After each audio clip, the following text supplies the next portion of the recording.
tarde. Com o apoio do Judiciário, um projeto para tratamento de tuberculose nos presídios de Alagoas vem ganhando destaque pelo país. Além dos cuidados dentro das unidades, o dia B é fundamental para impedir a proliferação da doença na sociedade, principalmente após a liberação dos detentos.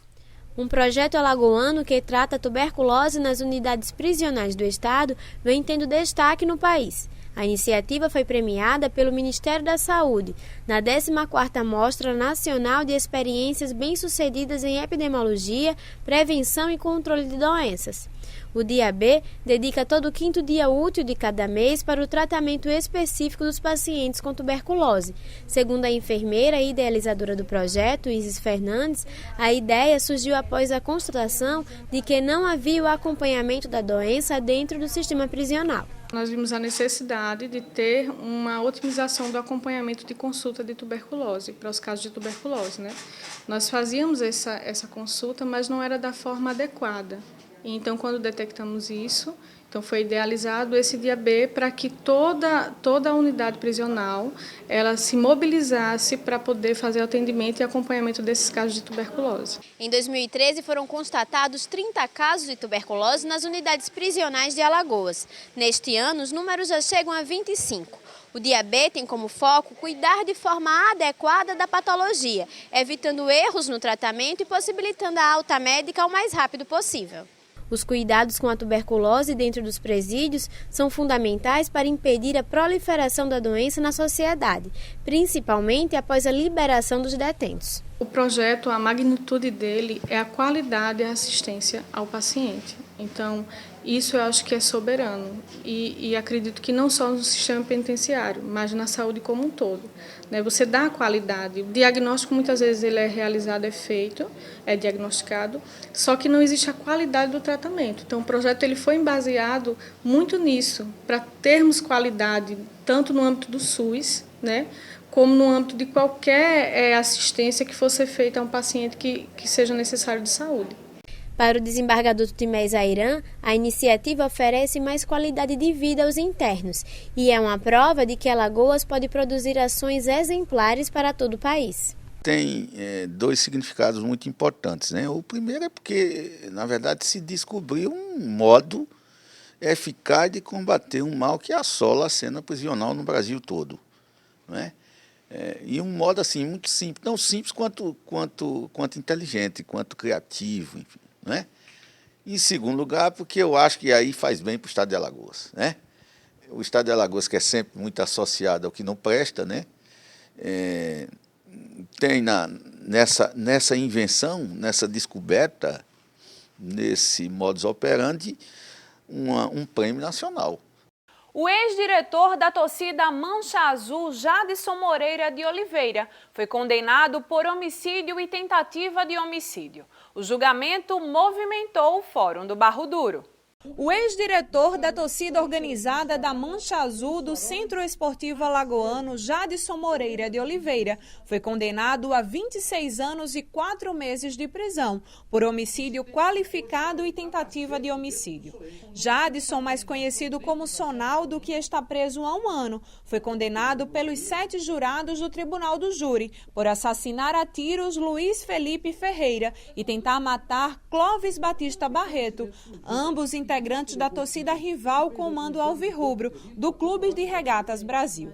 O crime aconteceu em março de 2013, no bairro do Jaraguá. O julgamento, presidido pelo juiz Maurício Breda Filho, aconteceu em um dos salões do júri no Fórum do Barro Duro na última semana e durou mais de 10 horas. Durante toda a tarde, testemunhas de defesa e acusação foram ouvidas, entre elas o jovem Zacarias Silva de Lima, que em depoimento assumiu a autoria dos crimes. Isso estava pesando na minha cabeça, porque tinha gente que estava sendo preso sem dever nada à justiça. Zacarias, que está preso por cometer outros crimes, à época era menor de idade. Já outra testemunha, amigo da vítima, afirmou que o réu efetuou os disparos contra Felipe. José Lins Tenório Júnior estaria com a vítima no momento do crime. Em depoimento, o réu negou a participação nos crimes. Ele afirma estar sendo acusado injustamente por ter desavenças com integrantes da torcida organizada rival. É verdade que o senhor foi um dos assassinos da pessoa de Luiz Felipe? Não, eu não tenho nada a ver. Estou sendo acusado injustamente. Tem 1 ano hoje que eu estou preso, detido, pelo um crime que eu não cometi. A defesa recorreu da decisão. Você sabe o significado do termo carta precatória? Esse é o assunto desta semana do quadro Beabá do Direito. Alguns termos jurídicos são conhecidos da população, outros nem tanto.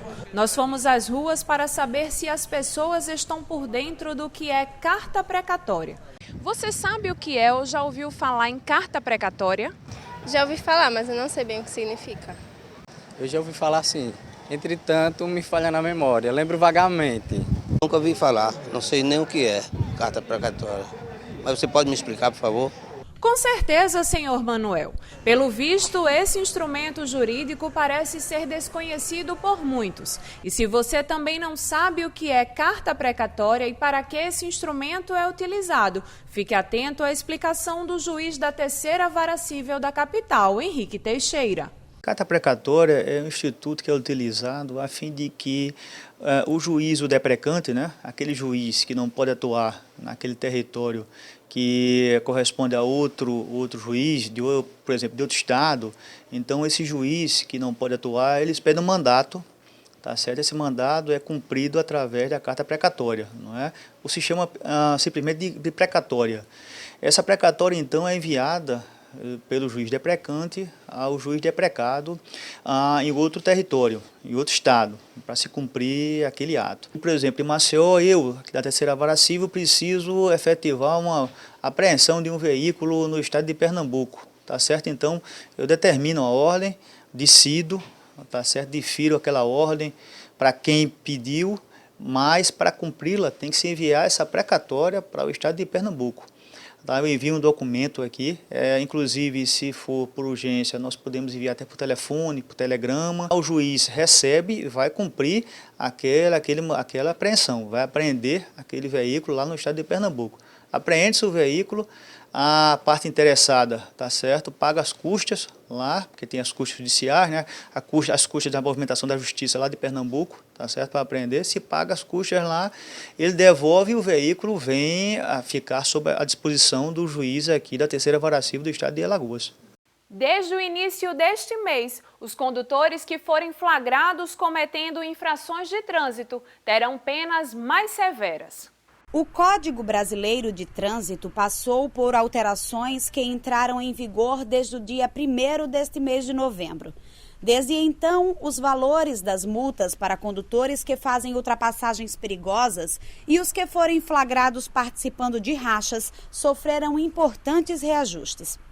A Lei 12.971, de maio deste ano, altera vários artigos da Lei 9.503, de 1997, que institui o Código de Trânsito Brasileiro para dispor sobre sanções administrativas e crimes de trânsito. As penalidades já existiam, as infrações já eram conhecidas, já eram elencadas na própria lei, no próprio Código.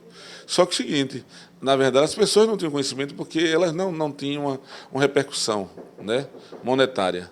E a partir de agora, então, elas passaram agora a ter um significado maior. Por quê? Porque a multa aumentou.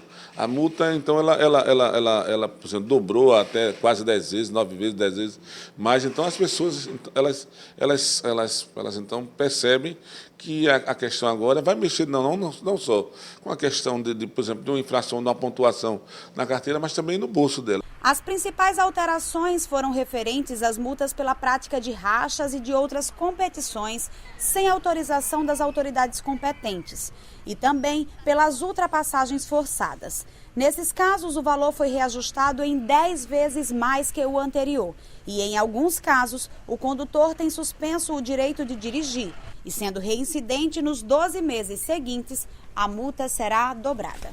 Por exemplo, uma multa por ultrapassar na faixa contínua em pontes, viadutos ou pela direita usando o acostamento passou de R$ 191 para R$ 957. Já a ultrapassagem forçada é a que ficou mais cara. Antes, a multa era de R$ 191 e agora vai custar ao condutor R$ 1.915. Essa medida foi para reduzir o cometimento dessas infrações, até porque essas infrações, quando são cometidas, elas podem provocar acidentes graves. Podem ser colisões frontais, e geralmente em colisões frontais, nas estradas e rodovias, ou em vias que o fluxo é intenso, pode acontecer morte ou lesões graves, bem sérias mesmo. Então, acredito que essas medidas são para coibir esse cometimento de infração, e eu acho que vale sim, que é positivo, porque pode reduzir o número de acidentes, o número de infrações cometidas, o de acidentes e até o de mortes. E a SMTT garante que fará parte da fiscalização dos condutores para que, de fato, a legislação seja cumprida. Nós iremos levantar alguns pontos que existem o cometimento dessas infrações em faixa contínua, em acostamento, onde acontecem mais essas manobras de forçar a passagem entre os veículos, e estaremos no local fazendo a fiscalização. E o Em Dia com a Justiça de hoje termina aqui. Você pode acompanhar estas e outras notícias do mundo jurídico em nosso portal ou através do Facebook. A gente se encontra no próximo programa. Até lá!